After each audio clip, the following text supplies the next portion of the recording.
Guys, ito yung Osmo Pocket 3, no? Ito yung mga function nyo, di ba? Naka-off yan.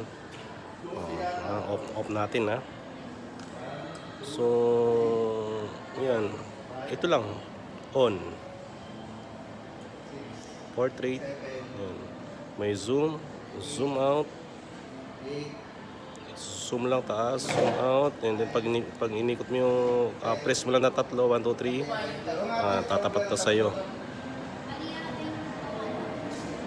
Ikot mo lang. Doon mo sa kabila. Yan, di ba? Pang Reels, Reels, TikTok. Ito yung mga format. And then landscape naman yan. Landscape. May zoom. Zoom out. Galing. And then mabilisan. Press mo lang ito ng tatlo. Harap na agad sa yung camera. Para mag-vlog ka, di ba? Ayan, ito lang. Record. Ito, record. So wala tayong memory card. So may memory card. Napakabilis gamitin ito. Osmo Pocket 3. Ayan, mabenta sa amin to. Ayan o. Ikot. Zoom. Layo nang naabot yung zoom. O, tignan mo layo. Zoom. Ganda.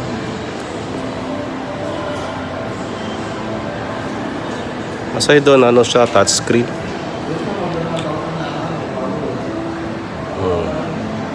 Touchscreen siya. So marami siya mga mga settings na gagawin. May sports, may portrait. Ito, papakita ko nga sa inyo pala yung ano.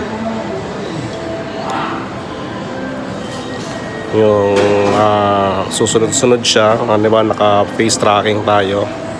So yan, face tracking tayo. Continue lang itong ano nyo. Ayan, kahit saan tayo ikot, susunod yung camera.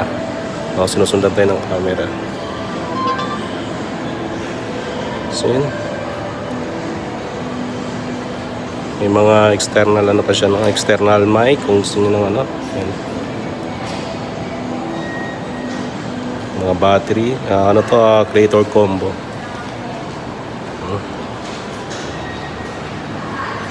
Galing. Dati ano to, Pocket 2. Maganda rin yung Pocket 2. Okay.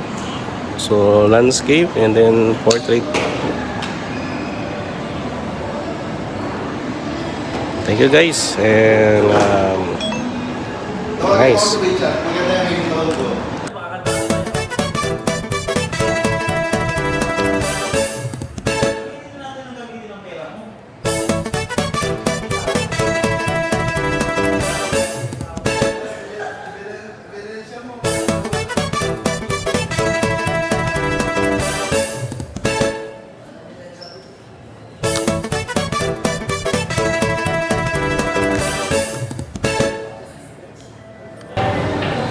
This is Osmo Pocket 3.